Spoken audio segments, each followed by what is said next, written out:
Buenas tardes. Hoy el diario Teresiano está aquí con don Ramiro Ruiz Medrano, presidente del Partido Popular de Valladolid. Buenas tardes.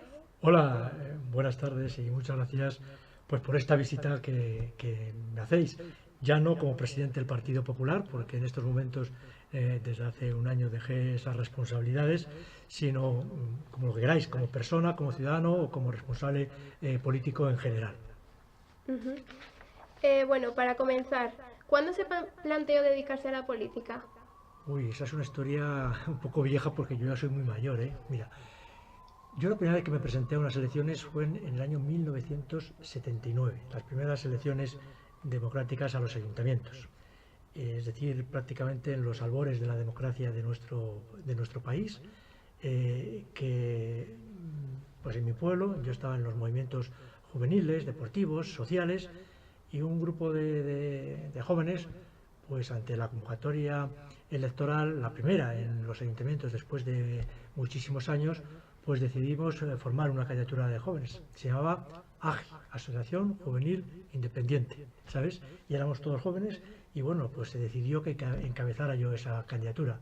Y a partir de ahí, pues ya vino todo un recorrido político que, resumidamente, pues primero fui concejal, después fui alcalde de mi pueblo y después tuve la suerte de ostentar otros cargos, pues gracias, en unos casos, a que mi partido confiaba en mí, pero sobre todo gracias a los ciudadanos de la ciudad y de la provincia de Valladolid que confiaron en nosotros. Muy bien. El otro día entrevistamos a Demetrio Madrid. ¿Lo conoce? ¿Qué opinión tiene sobre él?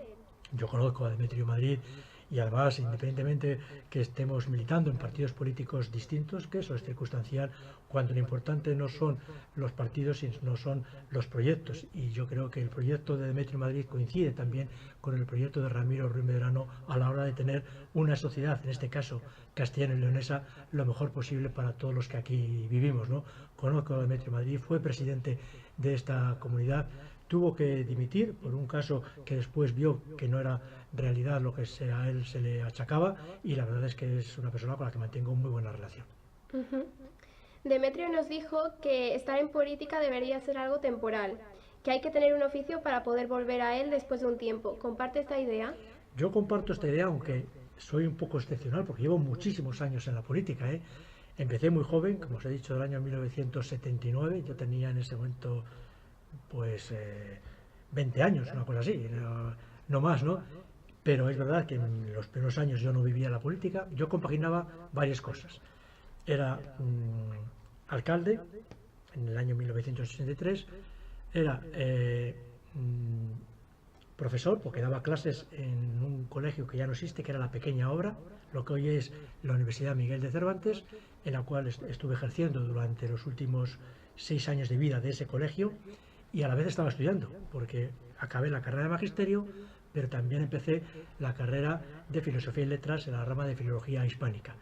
Y la verdad es que al final fue una bola todo el discurrir político y social de mi vida que me fui enganchando legislatura tras legislatura y llevo muchísimos años en la política. Pero creo que es importante tener primero una formación académica, después haber pasado por una empresa o por la administración, es de tener un trabajo distinto del de político, porque si el día de mañana quieres volver, poder volver a tu trabajo o poder realizar o incorporarte a través de una formación, bien sea universitaria o de otro tipo, que no solamente la formación universitaria es la única que existe. Existen otras formaciones tan o más importante como la universitaria y que sirven para ganarse de una forma, yo creo que muy brillante también, la vida, ¿no?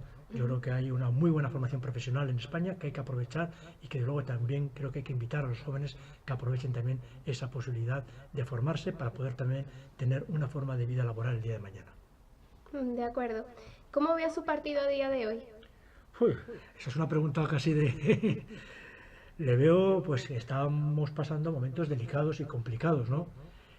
A nivel nacional, perder un gobierno de una situación pues traumática que no era la prevista inicialmente a través de una moción de censura donde se une una serie de partidos que no tienen mucha relación entre sí inicialmente, como puede ser unos partidos que han gobernado este país, como es el Partido Socialista, otros que no creen en este país, como pueden ser los partidos independentistas, otros de nueva cuña que tienen unas ideas un poco, entre comillas, revolucionarias, muy respetables pero revolucionarias, y ahí se juntaron, yo creo que no con un proyecto de país, sino fundamentalmente para echar al Partido Popular, y de luego es una forma de llegar al gobierno legítima, que nadie cuestiona porque la moción de censura está regulada en nuestra Constitución y está regulada en los mecanismos legales que existen para poder acceder a ella, pero luego nosotros entendemos que no era el momento para proceder, llegar al gobierno de esa manera. Pero independientemente de eso, yo al Partido Popular creo que tiene que asumir esa situación y tiene que recomponerse durante el tiempo que dure este gobierno, que tiene distintos vaivenes, para poder volver a llegar al gobierno de la nación y poder también finalizar su obra de proyecto inicial del año 2011, de sacar al país de la dramática situación económica que vivió, que se estaban poniendo los pilares para salir y no dar más atrás. Ha habido muchísimos españoles, muchísimos autónomos, muchísimos pequeños empresarios que lo han pasado muy mal, y por unas políticas equivocadas ahora no podemos retroceder todo ese sufrimiento que han pasado los españoles para poder recuperar la buena senda, el buen camino que estaba encaminado de mano del Partido Popular. Pero eso es hablar de mucha política. Yo no quería hablar mucho de política, no sé yo si es bueno esto. ¿Qué opina de la corrupción en política? Ese es uno de los males, de los peores lacras que tiene la política, ¿no? El tema de la corrupción. Pero la corrupción no son de los partidos políticos. Yo creo que la corrupción son de las personas. Porque hablar de la corrupción del PP es muy fácil si hablas hablar de la corrupción del PSOE. Y del PSOE es muy fácil del PP, que son los que han estado en el gobierno. Yo creo que ahí son las personas que han sido pues corruptas, pero no los partidos políticos. Yo creo que los partidos políticos de todos, del PSOE, e incluso de Ciudadanos o del PNV, todos los que han tenido pues el gobierno han tenido gente que se ha aprovechado de esa situación de gobierno que han tenido, ¿no? Y eso es un mal que tenemos que erradicar entre todos. Se ponen cada día, los gobiernos ponen medidas para intentar evitar la corrupción, pero no siempre son suficientes, ¿no? Y ahí sí que tenemos que luchar todos, los propios partidos políticos los primeros, después por supuesto la sociedad en general, los jueces, los medios de comunicación, para que eso desaparezca lo antes posible y no sea ya ningún titular por el hecho de que no exista, no por otro motivo. ¿Cómo comenzó su carrera política? Pues yo comencé mi carrera política, y lo decía con anterioridad, de una forma casual. Yo había acabado mi carrera, magisterio, que es lo primero que hice. Lo estudié en la Escuela Universitaria Fray Luis de León, que dependía de la Iglesia en ese momento, y era cuando empezaba la democracia, como antes comentaba, en 1979. Franco murió en el 75, en el 77 fueron las primeras elecciones generales donde ganó UCD, y la primera que se convocan elecciones municipales fueron en el 79. A partir de ahí, pues una serie de personas, de colectivos, creían que los jóvenes, aunque éramos muy niños, pues claro, yo ahora pienso, joder, cómo la gente me votó con 20 años, pues para ser concejal, o con 24 o 23 para ser alcalde, ¿no? Pero bueno, yo creo que la gente también tenía confianza en los que nos movíamos dentro de todo ese espectro de la vida pues social, cultural, deportiva, que teníamos muchas ganas, mucha ilusión, muy pocos medios, ¿no? En mi ayuntamiento pues no había prácticamente medios cuando llegábamos, y los concejales y el alcalde hacíamos todo, desde poner sillas, quitar sillas, barrer, ir a echar el cloro al agua. Me voy a contar una anécdota. Cuando el alguacil se ponía enfermo, ahora existen mecanismos mucho más cualificados para poder echar el cloro al agua y que la gente no se contamine, etcétera, etcétera, ¿no? Pero hace 40 años, pues prácticamente se hacía tirando el cloro en el depósito de agua, ¿no? Y cuando se ponía el alguacil malo, pues me tocaba a mí subir a echar el cloro al agua, ¿no? Y yo siempre decía, joder, que no se envenene nadie, por Dios, que no se envenene nadie, que tenemos un problema. Y a Dios gracias, pues hacíamos de todo, y sobre todo lo que había era mucha ilusión. La gente tenía muchísimas ganas de participar de forma desinteresada, pero no solamente los concejales o los alcaldes, era todo el pueblo se volcaba. Ahora las cosas son de otra manera. También es verdad que todo ha cambiado, se requiere más profesionalidad en todos los aspectos. En los políticos se les exige más en todos los aspectos, pero también para que todo salga bien se necesitan profesionales culturales, profesionales deportivos, profesionales educativos, No me refiero a los maestros, no me refiero a la gente profesional, me refiero a los colaboradores, a que todo el mundo tiene que tener una formación, y a mí eso me parece bien y así tiene que ser. Pero en esos momentos era todo, como digo, con amateur, de forma desinteresada, y gracias a eso pues salían las cosas. De acuerdo. ¿Qué opina de los másters de los políticos en la Universidad Rey Juan Carlos? Bueno, yo creo que, acaso aquí yo no coincida con lo que piensa la gente en general. Yo creo que es un tema totalmente menor. Me explico. Es verdad que esas cosas no se deben hacer, y es verdad que cuando alguien se matricula en una carrera debe de empezarla, debe terminarla, debe ir a clase, debe pasar unas pruebas y debe de ser evaluado. Está claro, lo mismo con un máster, ¿no? Pero yo creo que ese no es el problema más grande que tiene el país. Esa es mi opinión personal, ¿eh? Y que perdamos tanto tiempo en cuestionar el máster, el doctorado de uno, el máster del otro, pues me parece que es algo para ponerlo en evidencia, pero no para estar todos los días con esos temas de tertulia y llenar programas televisivos, radiofónicos o periodísticos con esos asuntos. Creo que a la gente le preocupa mucho más la sanidad, la educación, los temas sociales, las carreteras, la calidad del agua, las infraestructuras, etcétera, etcétera. Ese asunto, lógicamente, quien se matricula y quiere hacer algo tiene que hacerlo conforme a las normas establecidas, y quien no lo haga así está mal y tendrá que tener pues su sanción administrativa, incluso también electoralmente hablando, pero no podemos estar todo el día hablando del máster de fulanito o del doctorado de menganito. Esa es una opinión muy personal, ¿eh? Muy bien. ¿Qué opinas sobre las energías renovables? Bueno, pues yo creo que es una forma que hay que buscar alternativas, y a mí me parece correcto siempre que se haga sin perjudicar a otros productos donde Castilla y León pues tiene una importante fuerza, ¿no? Hablar de las energías renovables en zonas donde Palencia o León pues es medio de vida, creo que eso hay que combinarlo, ¿no? Y yo creo que eso hay que hacerlo siempre, por un lado, manteniendo el medio ambiente, pero también sin olvidarnos la importancia que tienen pues otro tipo de energía tan importante que ha sido y que puede seguir siendo en nuestra comunidad autónoma. Es verdad que hay que mantener las normativas europeas, donde no solamente es la normativa de Castilla y León o del Estado español, también hay que atender. Pero yo creo que, siendo algo positivo, no hay que olvidar también las tradicionales, que también son fruto de riqueza para mucha gente en muchas zonas, en concreto de Castilla y León. ¿Escuela concertada o pública? Bueno, yo fui a una escuela concertada, magisterio, como antes he dicho, lo hice en una escuela privada, y después filosofía y letras, como antes también comentaba a algunos de vosotros, lo hice en la universidad pública, en la UBA, ¿no? Y yo creo que las dos escuelas, la pública y la privada, están establecidas en la Constitución, y las dos son beneficiosas para la sociedad en general. Y yo creo que aquí es importante la elección de los padres. Yo puedo elegir que mi hijo vaya a una escuela concertada porque me gusta la educación que se da en esa escuela concertada, y yo, padre, puedo preferir que vaya a una escuela pública porque me gusta también la formación que allí se determina. Yo creo que son plenamente compatibles unas y otras. Tiene muchas ventajas la escuela pública y tiene muchísimas ventajas la escuela concertada. No solamente en cuanto a ahorro para la sociedad en general. Una plaza en la escuela concertada es más barata que una plaza en la escuela pública. Eso está también ahí cuantificado.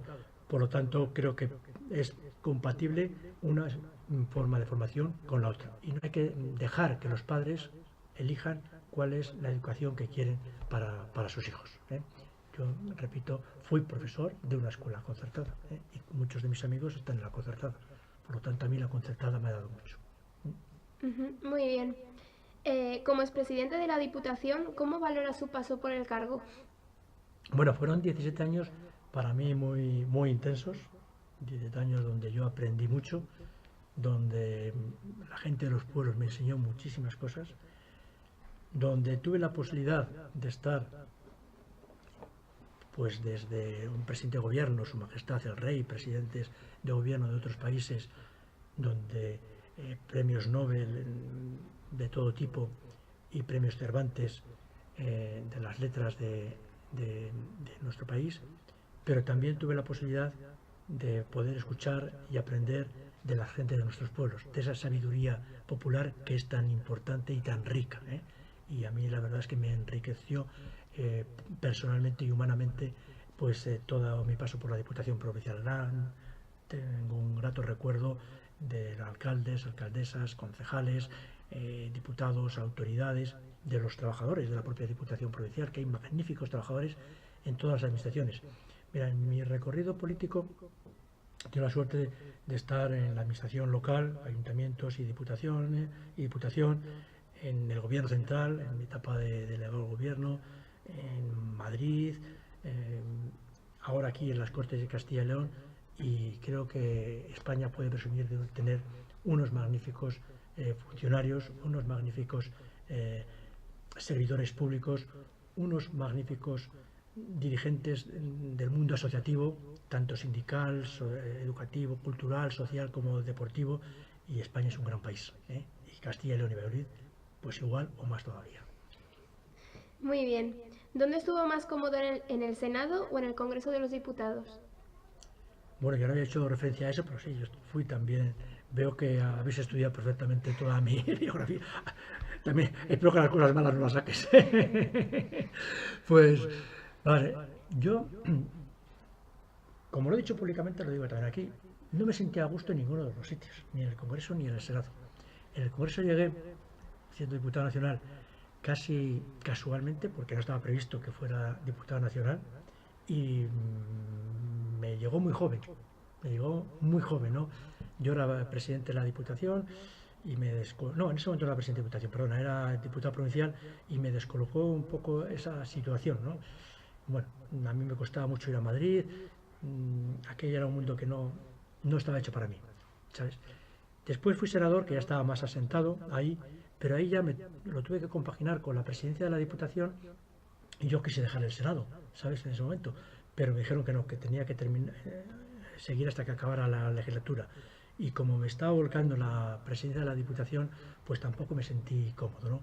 Son dos cámaras donde aprendes mucho, en el sentido de que la gente que va allí es gente muy preparada, y que es verdad que a veces parece que ves el hemiciclo vacío y que no hay nadie, ¿no? La gente está trabajando en sus despachos, está trabajando, pues está reunido con colectivos, con asociaciones, se está preparando las intervenciones y aprendes mucho. Pero yo tengo que decir que me llegó en un momento donde tenía, no sé si la expresión es otras aspiraciones políticas, pero sí que tenía otros compromisos políticos, que era fundamentalmente con la Diputación, siendo diputado de Cultura y portavoz en ese momento, y más tarde o más después ya siendo presidente de la Diputación. Y por eso esa pequeña incomodidad de no sentirme a gusto allí. ¿Cambió su vida después de su operación? Uy, esa pregunta...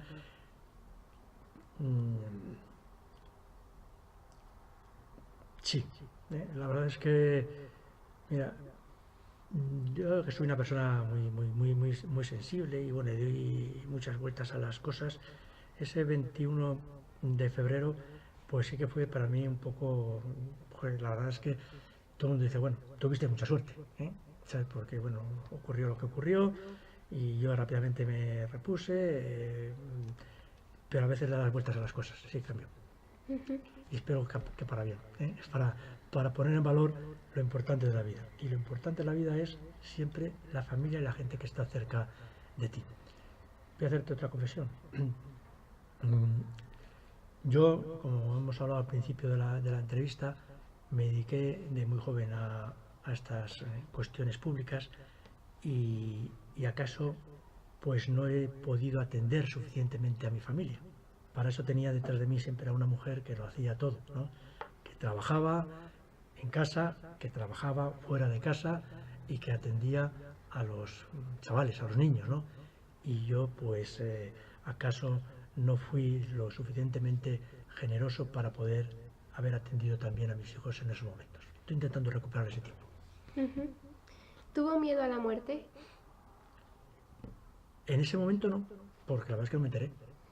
O sea, así de claro, sí, es que es muy largo de contar, todo como fue, ¿no? Lo he contado muchas veces, y es muy largo, pero hay algunas, lo habré contado por lo menos 150 veces, y hice una versión larga y otra resumida. La larga no, que la larga dura 1 hora y media. Una versión resumida, puede ser que tuve muchísima suerte, tuve magníficos profesionales que estuvieron a mi lado, tanto en el 112 como después en el hospital, como después en la rehabilitación. Después mucha gente que estuvo volcado conmigo, pero no solamente conmigo, yo creo que lo hacen con cualquier persona que pasa por ese trance, ¿no? Y en ese momento pues no te das cuenta. Yo cuando me monto en la ambulancia, me subo en la ambulancia, pues me desmayo, ahí me dan, y después me lo cuentan, ¿no? Es cuando me da el infarto, es cuando el desfibrilador atiende, cuando me hacen el masaje cardíaco, cuando, bueno, llego allí, bueno, y me atienden, me hacen lo del stent, todas estas historias, que se lo han hecho a mucha gente, que no creas que yo soy una cosa excepcional, ¿eh? Y en ese momento no te enteras de nada. Yo, cuando me despierto, pues ya estoy prácticamente, después de estar 3 o 4 días en la UCI y 2 o 3 en planta, ahí no te das cuenta de nada, ¿no? Es después cuando lo piensas un poco, ¿eh? Pero miedo a la muerte, ¿no? A veces da las vueltas que, sobre todo, de valorar lo importante en esta vida, ¿eh? Y lo importante en esta vida es, pues, cada todo tiene su momento. Cuando uno es joven y adolescente, lo importante es estudiar, formarse para un futuro, ¿sabes? Atender y escuchar los consejos de la gente que está a tu lado, de tus padres, de tu familia, de tus profesores, ¿sabes? Que eso es fundamental. Cuando eres más adulto, pues lo importante es ver crecer a tus hijos, ¿sabes? Y cuando eres más mayor también preocuparte, pues, de tus hijos, de tus nietos, de la gente cercana. Y siempre, pues, intentar tender la mano para ayudar a los que están cerca de ti dentro de tus posibilidades. Y la vida es un paso en el que tenemos que intentar, pues, discurrir de la manera más sencilla posible. Y hay 2 palabras que yo creo que son clave en esta vida, ¿eh? 2, yo diría: generosidad y humildad. Tú tienes que ser, y yo lo intento, lo que pasa es que no lo consigo, generoso, y lo intento todos los días, y ser humilde, ¿eh? Ser humilde. En ese discurrir hubo una persona, en ese proceso al que hacías referencia, que me habló de la importancia de la humildad. Tú, por muy bueno que seas en los estudios, por muy bueno que seas dando clases, por muy bueno que seas poniendo ladrillos, por muy bueno que seas en la abogacía, en la arquitectura, en la medicina, por muchos medios que tengas tecnológicos a tu lado, ordenadores, cámaras de televisión, cualquier instrumento para una hormigonera, lo que sea, ¿no? Por muchas cosas que tengas a tu lado, como no seas humilde en tu trabajo, nunca serás capaz de hacerlo lo suficientemente bien. Por eso siempre hay que ser muy humilde, tío, porque a veces la vida te da muchas sorpresas, ¿sabes? Y por eso hay que ser humilde y generoso. Nos alegramos de que ya esté mejor. Muchas gracias. ¿Qué le parece que jóvenes como nosotros participemos en concursos de este estilo? Hombre, yo creo que todo aquello que sirva para formaros es muy importante, y qué duda cabe que primero, el que esta entrevista no solamente es que has venido aquí y me estás haciendo una serie de preguntas, algunas con mucha profundidad, de mucho calado, que no creas tú que me está costando responder, ¿no? Eso tiene un trabajo previo, que es de investigación, de elaboración, después de desarrollo, de maquetar, porque seguro que aquí hay muchos errores que yo he ido cometiendo, y eso tendrás que editarlo y tendréis que hacerlo bien, primero para dejarme bien a mí, pero también por vosotros mismos, que tendrá que ir acompañado con vuestra propia personalidad del equipo, ¿no? Y yo creo que eso estimula el contacto con las personas. Habéis estado con Demetrio, ahora estáis conmigo, que tanto con Demetrio como yo somos personas normales, ¿no? Que tampoco no es que aspiremos a ser de algo distinto, que es que no, aspiramos a seguir siendo normales, aunque ya tengamos muchos años, ¿no? Y lo más importante en esta vida es ser, pues, un tío normal, ¿sabes? Y yo creo que eso también, pues, os da posibilidades de conocer a gente, ¿sabes? De formaros, de expresaros, de escribir, y, repito, de tener contacto con la sociedad. Y yo, si algo me gusta de la juventud, esa ilusión, ese ímpetu, y ese compromiso que tiene, ¿no? La gente joven es gente muy generosa en todos los campos, ¿sabes? Y yo creo que estos concursos sirven para motivaros, para incentivaros, y para también, pues, hacer algo distinto a lo que son las clases regladas, por así decirlo, es decir, estudiar matemáticas, física, perdón por el profesor si me escucha igual, no hay que estudiar más matemáticas y más física, ¿no? O lengua, o filosofía, o lo que sea, ¿no? O prepararse para el futuro. Creo que este tipo de concursos, que lo de menos es ganar o perder, o ganar o no ganar, porque nunca se pierde, ganar o no ganar. Lo más importante es participar, no porque sea un dicho, sino porque es verdad, y mucho más en estas edades, y poder servir esta actividad para vuestra formación. Pues muchas gracias por la entrevista, don Ramiro, ha sido un placer y aquí nos despedimos el Diario Teresiano.